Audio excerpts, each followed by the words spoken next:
Ever feel like, elections just drag on and on, like they never really end? Yeah, yeah. Imagine if instead of this constant back and forth, we just like had them all at once. Hmm. Every election everywhere, all on the same day. Okay. Kind of a wild thought, really. Uh-huh.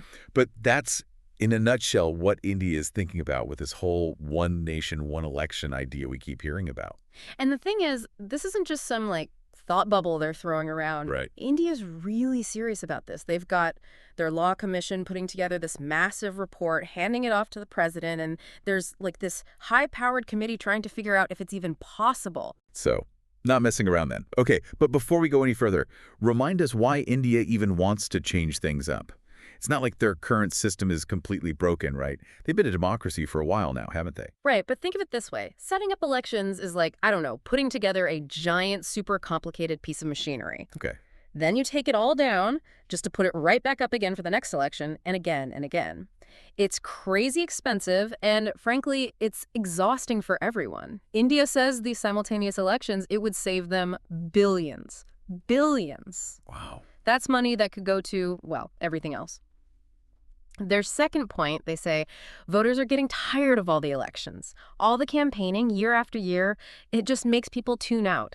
Having one big election every few years, they think it might actually get more people involved. Yeah, like ripping off a Band-Aid, right? Exactly. Gets it over with. And their third point, it's because if politicians weren't constantly campaigning, they'd actually be able to, get some governing done. Exactly. They call it like policy stability. You can't focus on the long game if you're always worried about the next election. Imagine like trying to renovate your house, but every time you pick up a paintbrush, someone calls an election. You'd never get anything done. That's a chaotic way to live. Right. So India thinks if they give these officials a bit of breathing room, they can actually focus on the job, on actually getting stuff done. Yeah, makes sense. But doesn't everyone do elections this way? That's where things get really interesting. Turns out there's no one right way to do democracy. Every country kind of has its own rhythm, its own way of doing things. Okay, so how do some other big democracies handle this? Give us some examples. Well, look at the U.S. They have a staggered system. The big federal elections, they're on a fixed schedule, but state and local elections, they're all over the place. It's hyper-local, very focused on those specific state issues, which also means they're always campaigning about something. Interesting. Which actually is really similar to how India used to do things right after they became independent. Wow, so it's like they're looking back to move forward. Right. Okay, but what about other democratic models? Well, you've got Germany. They're another federal system, and they also use a staggered approach. Their federal elections happen every 4 years, but state elections, they're all over the map depending on what's happening locally. And then there's Brazil. They try to have a fixed schedule for their federal and state elections, but Brazil is huge, like really, really big. So trying to get everyone on the same page for every single election, it's a logistical nightmare. Yeah, I can imagine. Okay, so we're starting to see that India's idea here, this is a pretty big deal. They're not just talking about making a few tweaks. This is like a total system overhaul. But can this massive experiment actually work? It's a huge deal. I mean, really huge. We're talking about trying to coordinate like over 1 billion people, different languages, different religions, different cultures. Yeah. It's mind-boggling. It kind of makes your head spin just thinking about it. Right. But, okay, let's say, for argument's sake, that India can actually pull this off. Okay. Could they actually become like a global leader in, I don't know, electoral design? Is that even a thing? It could be, with India leading the charge. I mean, if they can show everyone that synchronized elections work in a place as diverse and as massive as India, Yeah. it would be huge. Countries that are really struggling with their own elections, the costs, the complexities, they might start looking at India and be like, okay, how did they do that? So huge potential upsides for democracy, not just in India, but everywhere, really. And let's be real, some serious bragging rights for India. Oh, absolutely. But we got to talk about the downsides here. There have to be some, right? Of course. Yeah, there are definitely some concerns about this one nation, one election idea. A big one is just, too much power at the top. Okay. Critics are worried that if you sync up state and national elections, it gives the national government too much influence over everything. Like, it weakens India's whole federal system. So less power for the states, more power for the central government. I can see why people would be worried about that.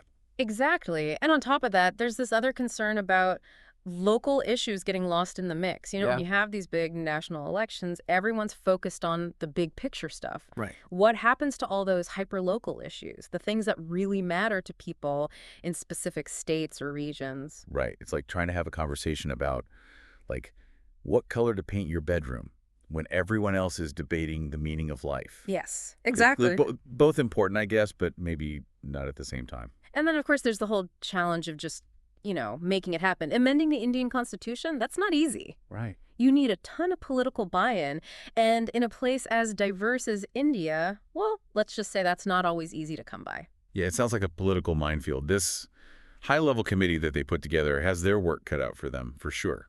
Ugh. So where do things stand now? Are we any closer to this actually happening? Well, they're moving right along. That 2018 report from the Law Commission, it was huge. They basically laid out a plan, the constitutional amendments, changes to election law, even like specific dates for when they could hold these elections. Wow. And then in 2023, the government, they set up this high-powered committee headed by former President Ramnath Kovind to really dig into all the details. Okay. They've just recently submitted their recommendation to the government. So the ball is officially rolling.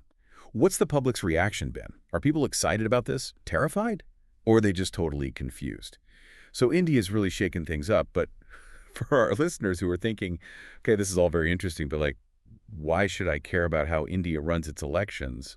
What's the bigger picture here? What's happening in India, it's not just about India. Okay. It's like a sneak peek into the future of democracy globally. I mean, these challenges India is facing, the costs, the voter fatigue, all the complexities. Right. These are problems that a lot of democracies are dealing with. Yeah, that's true. So if this experiment actually happens, we could all learn a lot from it. So it's like they're test driving a new kind of democracy and the whole world gets to watch. Exactly. If India shows everyone this can work, other countries might think, hey, we should try that. And if they run into problems, well, that's a learning experience for everyone, too. Right, right. High stakes, global implications. It's a lot bigger than just one country's elections. But even if none of our listeners are planning on running for office in India anytime soon, there's a bigger question here, isn't there? For sure. Like, what does this all really mean? This whole debate, it really comes down to, like, what does democracy look like in the 21st century? Yeah. How do we make it work better? How do we make sure that it represents everyone? Those are questions we all need to be asking. It really makes you think. And, for our listeners, we will definitely keep you updated on everything that happens with this in India. But in the meantime, we want to leave you with this. What if this was happening in your country? If your country said, we're doing synchronized elections, how would you vote? Would you be for it? Against it? What do you think the impact would be? Let us know. Thanks for joining us for another deep dive. We'll be back soon with another fascinating topic, so stay tuned.